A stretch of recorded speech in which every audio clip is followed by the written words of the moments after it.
கிறிஸ்துக்குள் அன்பாய் அழைக்கப்பட்ட அன்புக்குரிய சகோதர யாருக்கும் கிறிஸ்துக்குள்ள அன்பின் வாழ்த்துக்களை தெரிவித்துக் கொண்டு இன்னைக்கு இந்த பொக்கிஷன் நிகழ்ச்சியிலே எங்களை சந்திப்பதற்கு தேவன் கொடுத்த அந்த வாய்ப்புகள் நன்றி செலுத்திக் கொண்டு இன்னைக்கு பார்க்கக்கூடிய இந்த பொக்கிஷன் நிகழ்ச்சியில உள்ள தலைப்பு என்ன அப்படின்னா தாவீதும் ஏபோத்தும்.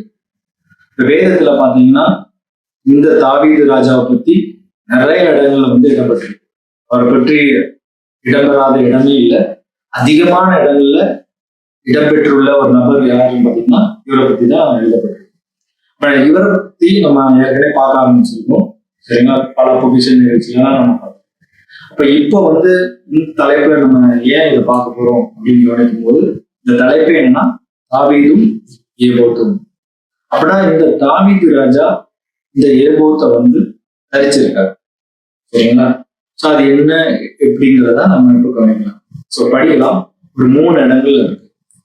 முதல் இடம் பாத்தீங்கன்னா 1 சாமுவேல் 23ஆம் அதிகாரத்துல 9ஆம் வசனம் 10ஆம் வசனம். தனக்கு பொல்லாப்பு செய்ய சவுல் எத்தனை பண்ணுகிறான் என்று தாவீது அறிந்து கொண்ட போது ஆசாரியனாகிய அபியத்தாரை நோக்கி ஏபோத்தை இங்கே கொண்டு வா என்றார். ஓகேங்களா? இது முதல் ஒரு இடம்.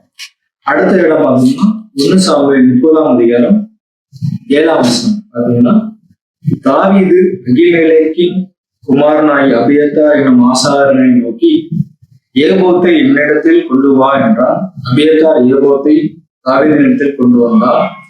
தாவீது கர்த்தரை நோக்கி நான் அந்த தண்டையை பின்தொடர வேண்டுமா, அதை பிடிப்பேனா என்று கேட்டான். அதற்கு அவர் அதை பின்தொடர், அதை நீ பிடித்து சகலையும் திருப்பிக் கொள்வாய் என்றார். சரிங்களா? இது 2வது. அடுத்த இடம் பாத்தீங்கன்னா 2 சாமுவேல் 6ஆம் அதிகாரம் 14ஆம் வசனத்துல பாத்தீங்கன்னா தாவீது சரல் நூல் ஏபோத்தை தரித்துக் கொண்டு தன் முழு பலத்தோடும் கர்த்தருக்கு முன்பாக நடனம் பண்ணினான். அந்த உடன்படிக்கை பெட்டிய எடுத்துட்டு வரக்கூடிய ஒரு சம்பவம் தான் இது. இதே சம்பவம் பாத்தீங்கன்னா எங்கேயும் எழுதப்பட்டிருக்குன்னா 1 நாளாகமும் 15ஆம் அதிகாரம் 27ஆம் வசனத்திலையும் இது எழுதப்பட்டிருக்கும். சோ அதை நான் படிக்கிறேன். தாவீதும் பெட்டியை சுமக்கிற சகல லேவியரும் பாடகரின் வேலையை விசாரிக்கிற தலைவனாகிய கெனனியாவும் மெல்லிய புடவையான சால்வைகளை தரித்திருந்தார்கள். தாவீது சணல் நூல் ஏபோத்தை தரித்திருந்தான். ஓகேங்களா? இந்த 3 இடங்கள்ல இந்த ஏபோத்தை சம்பந்தப்படுத்தி நம்ம பார்க்கணும். சரி, அப்படி இந்த ஏபோத்து என்னது அப்படின்னு கவனிக்கும் போது பாத்தீங்கன்னா இந்த ஏபோத் ஒரு ட்ரெஸ் ஆடை. இது யார் உபயோகப்படுத்துவாங்க அப்படின்னு கவனிக்கும் போது பாத்தீங்கன்னா யாத்திராகமும் 28ஆம் அதிகாரத்துல 3ஆம் வசனத்துல இருந்து படிக்கிறேன். ஆரும் எனக்கு ஆசாரிய ஊழியம் செய்யத்தக்கதாக அவனை பரிசுத்தப்படுத்தும்படி அவனுக்கு வஸ்திரங்களை உண்டாக்கும் பொருட்டு நான் ஞானத்தின் ஆவியால் நிரப்பின விவேகமான இருதயமுள்ள யாவரோடும் நீ சொல்லுவாயாக. அவர்கள் உண்டாக்க வேண்டிய வஸ்திரங்களான மார்க்கபதக்கும் ஏபோத்தும் அங்கேயும் விசித்திரமான உள் சட்டையும் பாகையும் இடைக்கச்சையும். அவனை இந்த ஏபோத் என்னது அப்படின்னா பிரதான ஆசாரியனுடைய வஸ்திரம். சரிங்களா? சரி, இன்னொரு இடமும் படிக்கலாம். 1 சாமுவேல் 22ஆம் அதிகாரம் 18ஆம் வசனத்துல கவனிக்கும் போது பாத்தீங்கன்னா அப்பொழுது ராஜா தோவைக்கை நோக்கி நீ போய் ஆசாரியர்களை கொன்று போடு என்றான். ஏதோமியனாகிய தோவைக்கு ஆசாரியர்கள் மேல் விழுந்து சணல் நூல் ஏபோத்தை தரித்திருக்கும் 85 பேரை அன்றைய தினம் கொண்டார். இந்த சம்பவம் பாத்தீங்கன்னா தாவீது ஹெல்ப் பண்ணியிருப்பாங்க. அதனால சவுல் ராஜா கூறுவாரு. யாருன்னா 85 ஆசாரியர்கள். யாருன்னா சணல் நூல் ஏபோத். அப்படின்னா இந்த ஏபோத் பாத்தீங்கன்னா பிரதான ஆசாரியன் உபயோகப்படுத்துற வஸ்திரம். அதே மாதிரி அடுத்தது பாத்தீங்கன்னா ஆசாரியர்கள் உபயோகப்படுத்துற வஸ்திரம். ஓகே, இப்ப இதுல என்ன பொக்கிஷம், என்ன கேள்வி அடைந்திருக்குன்னு கவனிக்கும் போது பிரதான ஆசாரியர்கள், அதாவது ஆசாரியர்களுக்கு உபயோகப்படுத்தக்கூடிய இந்த வஸ்திரத்தை ஒரு ராஜா தாவீது ராஜா உபயோகப்படுத்தியிருக்காரு. அதுக்கும் அதற்கு பாத்தீங்கன்னா நம் ஆண்டவர் என்ன பண்ணியிருக்காரு, பதில் சொல்லியிருக்காரு. அதையும் நம்ம படிச்சிருக்கோம் இல்லையா? படிங்க. 1 சாமுவேல் 23ல 10ஆம் வசனம் முதல் சம்பவம். அப்பொழுது தாவீது இஸ்ரேலின் தேவனாகிய கர்த்தாவே சவுல் கேகிலாவுக்கு என் நிமித்தம் பட்டணத்தை அழிக்க வருகை தருகிறான் என்று உமது அடியானாகிய நான் நிச்சயமா கேள்விப்பட்டேன். கேகில பட்டணத்தார் என்னை அவன் கையில் ஒப்பு கொடுப்பார்களோ, உடைய அடியான் கேள்விப்பட்டபடி சவுல் வருவானோ, இஸ்ரேலின் தேவனாய கர்த்தாவே இதை உடைய அடியானுக்கு தெரிவிக்க வேண்டும் என்றான். அதற்கு கர்த்தர் அவன் வருவான் என்றார். அப்படின்னா இந்த ஏமோத் மூலமா எதை தெரிஞ்சுக்கிடுவாங்கன்னா, ஆண்டவருடைய தேவனுடைய கட்டளை அவங்க தெரிஞ்சுக்கிடுவாங்க. அப்படின்னா இங்க ஆசாரிகள் உபயோகப்படுத்தக்கூடிய வஸ்திரத்தை தாவீது ராஜா உபயோகப்படுத்திருக்காரு. எத்தனை தடவை? இது ஒரு சம்பவம் 1 சாமுவேல் 23, அதே மாதிரி 1 சாமுவேல் 30ஆம் அதிகாரத்துல, அதே மாதிரி 2 சாமுவேல் 6ஆம் அதிகாரத்துல. இப்ப 1 சாமுவேல் 30ஆம் அதிகாரத்துல கூட நம்ம படிக்கலாம். 30ஆம் அதிகாரம் 8ஆம் வசனத்துல படிக்க, தாவீது கர்த்தரை நோக்கி, நான் அந்த தந்தை பின்தொடர வேண்டுமா, அதை பிடிப்பேனா என்று கேட்டான். அதற்கு அவர், அதை பின்தொடர், அதை நீ பிடித்து சகலையும் திருப்பிக் கொள்வாய் என்றார். அப்பொழுது தாவீதும் அவனோடு 600 பேரும் போனார்கள். அவர்கள் பேசோர் ஆற்றண்டைக்கு வந்த போது அங்கே சிலர் நின்று போனார்கள். தாவீதோ 400 பேரோடு தொடர்ந்து போனான். அப்படி எங்கேயும் நம் தாவீது ராஜாக்கு ரிப்ளை கொடுத்தோம்.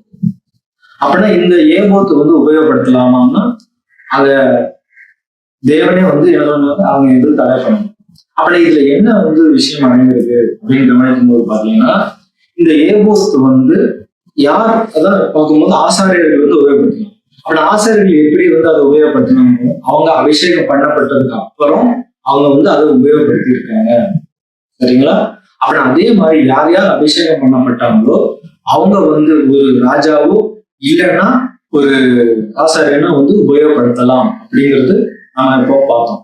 அப்ப இதுக்கு வேற ஏதாவது உதாரணம் இருக்கா அப்படின்னு கவனிக்கும் போது பாத்தீங்கன்னா, ஒரு உதாரணம் இருக்கு. 1 சாமுவேல்ல 2ஆம் அதிகாரம் 18ஆம் வசனத்துல, சாமுவேல் என்னும் பிள்ளையானா சணநூல் ஏபோத்தை தரித்தவனாய் கர்த்தருக்கு முன்பாக பணிவிடை செய்தான். அப்படி இங்க சாமுவேல் பாத்தீங்கன்னா அவர் சிறு வயதுல இருக்கும் போது எதை உபயோகப்படுத்தி இருக்காங்கன்னா, அந்த சணநூல் ஏபோத்தை தரித்தவனாய் கர்த்தருக்கு முன்பாக பணிவிடை செய்தான். ஏன்னா ஆசாரியர்கள் ஆகிறதுக்கு ஒரு வயது இருக்கு, நமக்கு நல்லாவே தெரியும்.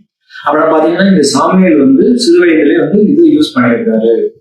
அப்படின்னா சாமியேல்னு பாத்தீங்கன்னா ஒரு அபிஷேகம் பண்ணப்பட்டுள்ள தெரிஞ்செடுத்த நபர் தான் வந்திருக்காரு. அது கூட வசனம் படிங்க. 1 சாமுவேல் 2ஆம் அதிகாரத்துல 28. என் பலிபீடத்தின் மேல் பலியிடவும் தூபம் காட்டவும் என் சமூகத்தில் ஏபோத்தை தரிக்கவும் இஸ்ரவேல் குதிரைகள் எல்லாம் அவனை எனக்கு ஆசாரியனாக தெரிந்து கொண்டு உன் பிதாவின் வீட்டாருக்கு இஸ்ரேல் குதிரை தகனபலி எல்லாம் கொடுக்கவில்லையா? இங்க யாரை பத்தி பேசிட்டு இருக்காருன்னா சாமுவேலை பத்தி. சரிங்களா? அப்படின்னா ஒரு அபிஷேகம் பண்ணப்பட்டவர் பாத்தீங்கன்னா எதை உபயோகப்படுத்தலாம்னா இந்த ஏபோத்தை உபயோகப்படுத்தலாம். அதன் அடிப்படையில தான் பாத்தீங்கன்னா தாவீது பாத்தீங்கன்னா நமக்கு ஏற்கனவே தெரியும், தாவீது 3 முறை அபிஷேகம். சரிங்களா? சோ அவங்க இதை உபயோகப்படுத்தலாம். ஆனா ஒரு ஸ்பெஷல் ஒர்க்கா தாவீது நிறைய வேலைகள் செஞ்சிருக்காரு. அது கூட நம்ம வசனங்கள் படிக்கலாம். 1 நாளாகவும் 28ஆம் அதிகாரத்துல 19ஆம் வசனம், இந்த மாதிரியின்படி சகல வேலைகளும் எனக்கு தெரியப்படுத்த இவையெல்லாம் கர்த்தருடைய கரத்தினால் எனக்கு எழுதி கொடுக்கப்பட்டது என்றான். இது யார் சொல்லிட்டு இருக்காருன்னா தாவீது ராஜா சொல்றாரு.